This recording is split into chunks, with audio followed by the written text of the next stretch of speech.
இந்த பதிவு பைபிளில் குறிப்பிடப்படும் விலங்குகள் மற்றும் அவற்றின் முக்கியமான ஆவிக்குரிய அர்த்தங்களை நாம் அறிய உதவுகிறது. எபிரேய மொழியில் அரி என்றும் கிரேக்க மொழியில் லியோன் என்றும் அழைக்கப்படும் சிங்கம் அரச அதிகாரத்தையும் அச்சமற்ற துணிச்சலையும் குறிக்கிறது. வேதாகமத்தில் கிறிஸ்து யூதா கோத்திரத்தின் சிங்கம் என்று அழைக்கப்படுகிறார். ஆட்டுக்குட்டி அல்லது கெபஸ் மற்றும் அம்னோஸ் என்பது தூய்மை மற்றும் தியாகத்தின் அடையாளமாகும். உலகின் பாவங்களைச் சுமந்து தீர்க்கும் தேவ ஆட்டுக்குட்டி என்று இயேசு கிறிஸ்து குறிப்பிடப்படுகிறார். ஆடுகள் தேவனுடைய மக்களையும் விசுவாசிகளையும் குறிக்கின்றன. அவை எளிதில் பாதிக்கப்படக்கூடியவை, எனவே அவற்றுக்கு ஒரு மேய்ப்பன் தேவை. விசுவாசிகள் நல்ல மேய்ப்பரான கிறிஸ்துவின் குரலை பின்பற்றுவதாக வேதாகமம் காட்டுவது இதற்குச் சான்றாக அமைகிறது. ஆடு கீழ்ப்படியாமை மற்றும் சுதந்திரமான இயல்பை பிரதிபலிக்கிறது. நியாய தீர்ப்பின் போது கிறிஸ்து ஆடுகளையும் வெள்ளாடுகளையும் பிரித்து வெள்ளாடுகளை தமது இடது பக்கத்தில் நிறுத்துகிறார். பாவப்பரிகார நாளில் மக்களின் பாவங்களை சுமந்து கொண்டு வனாந்தரத்திற்கு அனுப்பப்பட்ட போக்காடு அல்லது அசாசெல் பாவங்கள் நீக்கப்படுவதை அடையாளப்படுத்தியது. காளை அல்லது எருது வலிமை மற்றும் சேவையை குறிக்கிறது. தரிசனங்களில் இது ஒரு பணிவான ஊழியரோடு தொடர்புபடுத்தப்படுகிறது. பொற்கன்று விக்கிரக ஆராதனையை குறிக்கிறது. இஸ்ரவேலர்களின் வரலாற்றில் காணப்படுவது போல கடவுளின் மகிமைக்கு பதிலாக போலியான உருவங்களை வைத்துக் கொள்ளும் மனித இயல்பை இது எடுத்துக்காட்டுகிறது.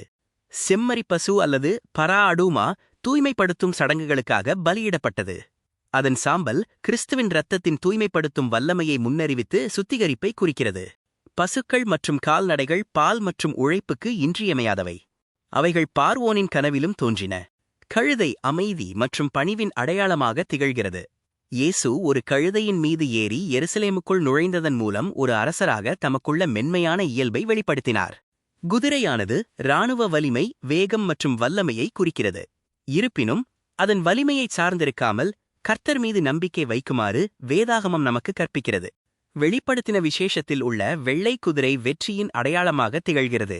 இது கிறிஸ்துவின் இரண்டாம் வருகையையும் அவருடைய நீதியான நியாய தீர்ப்பையும் குறிக்கிறது. கோவேறு கழுதை பெரும்பாலும் அரச குடும்பத்தினரால் பயன்படுத்தப்பட்டது. உதாரணமாக சாலமன் மன்னர் தனது அரச அந்தஸ்தை குறிக்கும் வகையில் மன்னராக முடிசூட்டப்பட்டபோது ஒரு கோவேறு கழுதையின் மீது சவாரி செய்தார். ஒட்டகம் சகிப்புத்தன்மையை குறிக்கிறது. கடவுளின் ராஜ்யத்தில் செல்வம் சார்ந்த சவால்களை பற்றி போதிக்க இயேசு ஒட்டகம் மற்றும் ஊசியின் காது ஆகியவற்றைக் கொண்ட உவமையை பயன்படுத்தினார். பைபிள் காலங்களில் தெருக்களில் அலையும் ஒரு தீட்டுப்பட்ட விலங்காகவே நாய் பொதுவாக கருதப்பட்டது. ஆன்மீக ரீதியில் இது உடன்படிக்கைக்கு அப்பாற்பட்டவர்களையோ அல்லது உண்மையை சிதைக்கும் போலி போதகர்களையோ குறிக்கலாம். நரிதந்திரத்தையும் அழிவுண்டாக்கும் நடத்தையையும் குறிக்கிறது.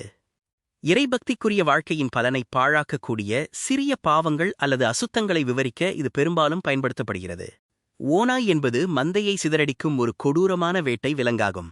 விசுவாசிகளை ஏமாற்றுவதற்காக ஆடுகளைப் போல வேடமணிந்து கொள்ளும் போலி தீர்க்கதரிசிகளுக்கு இது ஒரு உருவகமாக பயன்படுத்தப்படுகிறது. கரடியின் உக்கிரத்தன்மை தெய்வீக நியாய தீர்ப்பை பிரதிபலிக்கிறது. தானியேலின் தீர்க்க தரிசனங்களில் வலிமைமிக்க மற்றும் அழிவை ஏற்படுத்தும் ஒரு உலகப் பேரரசின் குறியீடாக அந்த கரடி பயன்படுத்தப்பட்டுள்ளது.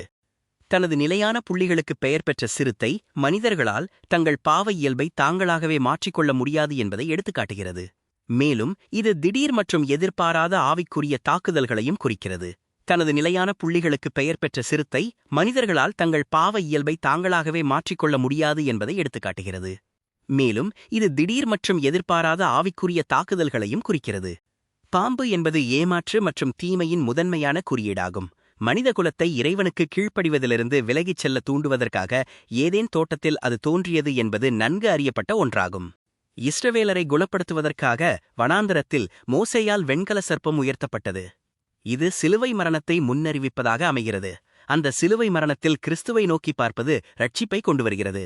விரியன் பாம்பு நச்சுத்தன்மை வாய்ந்த தாக்கத்தையும் மறைந்திருக்கும் ஆபத்தையும் குறிக்கிறது. தீய எண்ணங்களையும் விஷம் போன்ற சொற்களையும் பரப்புபவர்களுக்கு எதிரான ஓர் எச்சரிக்கையாக இது அமைகிறது. வெளிப்படுத்தின விசேஷம் புத்தகத்திலுள்ள வலுசர்ப்பம் சாத்தானுக்கும் வரலாறு முழுவதும் தேவனுடைய ராஜ்யத்திற்கு அவன் காட்டிய எதிர்ப்புக்கும் ஒரு வலிமையான குறியீடாக திகழ்கிறது. வேதாகம சட்டத்தின்படி பன்றி அசுத்தமானதாக கருதப்பட்டது. சுத்திகரிக்கப்பட்ட பிறகு பழைய பாவமான வாழ்க்கை முறைக்கு திரும்புவதை குறிக்க இது பயன்படுத்தப்படுகிறது. மான் அதன் சுறுசுறுப்பு மற்றும் நளினத்திற்காக போற்றப்படுகிறது. கடவுளின் பிரசன்னத்தை நாடி நிற்கும் ஆழ்ந்த மற்றும் தீவிரமான தாகத்தை வெளிப்படுத்த சங்கீதங்களில் அது பெரும்பாலும் பயன்படுத்தப்படுகிறது. மான்கள் அவற்றின் வேகத்திற்கும் அழகுக்கும் பெயர் பெற்றவை. விரைவான அசைவு அல்லது அன்பை விவரிக்க கவிதை இலக்கியங்களில் இக்குணங்கள் பெரும்பாலும் இடம்பெறுகின்றன.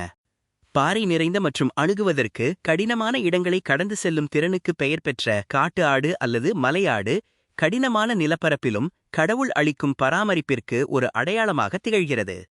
காட்டுக்கழுதை என்பது அடங்காத, சுதந்திரமான மற்றும் பழக்கப்படுத்த முடியாத ஒரு இயல்பை பிரதிபலிக்கிறது. இது பெரும்பாலும் பழக்கப்படுத்தப்பட்ட மற்றும் கீழ்ப்படியும் விலங்குகளுக்கு முரணானதாக காட்ட பயன்படுத்தப்படுகிறது. காட்டு எருது அல்லது ரேம் என்பது அடக்க முடியாத அளப்பரிய வலிமை மற்றும் ஆற்றலின் அடையாளமாகும். இது பெரும்பாலும் கடவுளின் அதிகாரத்தின் மகத்துவத்தை வெளிப்படுத்த குறிப்பிடப்படுகிறது. பாறை கரடி அல்லது ஷஃபான் என்பது பாறைகளின் பிளவுகளில் பாதுகாப்பு தேடும் ஒரு சிறிய அறிவார்ந்த விலங்காகும். இது கடவுளிடம் அடைக்கலம் தேடும் ஞானத்தின் அடையாளமாக விளங்குகிறது. உணவுமுறை சட்டங்களில் முயல் குறிப்பிடப்பட்டுள்ளது. இது சில சமயங்களில் வேகத்துடன் தொடர்புபடுத்தப்பட்டாலும் சட்டப்படி உண்ணக்கூடாத விலங்குகளின் வகையிலேயே இது முக்கியமாக பட்டியலிடப்பட்டுள்ளது. அக்பார் என்று அழைக்கப்பட்ட எலியும் லேவியராகம சட்டத்தின்படி அசுத்தமான விலங்காக கருதப்பட்டது. வேதாகமத்தில் சாதாரணமான ஊர்ந்து செல்லும் உயிரினங்களின் குறியீடாக இது அடிக்கடி குறிப்பிடப்படுகிறது. முள்ளெலி வறண்ட நிலப்பகுதிகள் மற்றும் பாழடைந்த இடங்களுடன் தொடர்புடையது. தீர்க்க தரிசனங்களில் இது குறிப்பிடப்படுவது பெரும்பாலும் பாழடைந்த நிலை மற்றும் கைவிடப்பட்ட இடங்கள் மீதான இறைத்தீர்ப்பை விவரிக்கும் ஒரு சித்திரத்தை உருவாக்குகிறது. வேதாகமத்தில் பல்லி ஒரு ஊரும் பிராணியாக வகைப்படுத்தப்பட்டுள்ளது. அதன் இருப்பு பெரும்பாலும் வனாந்தரத்தில் காணப்படும் உயிரினங்களின் பன்முகத்தன்மையை எடுத்துக்காட்டுகிறது. சட்டத்தின்படி தீட்டுடையவை என்று பட்டியலிடப்பட்டுள்ள உயிரினங்களில் ஓணானும் ஒன்றாகும். கடவுளால் படைக்கப்பட்ட பல்வேறு வகையான உயிரினங்களை இது நினைவூட்டுகிறது. அரசர் சாலமோனின் ஆட்சி காலத்தில் தர்ஷீஷ் கப்பல்கள் கொண்டு வந்த அரிய வகை செல்வங்கள் மற்றும் பொருட்களின் பின்னணியில் அந்த வானரகம் குறிப்பிடப்பட்டுள்ளது.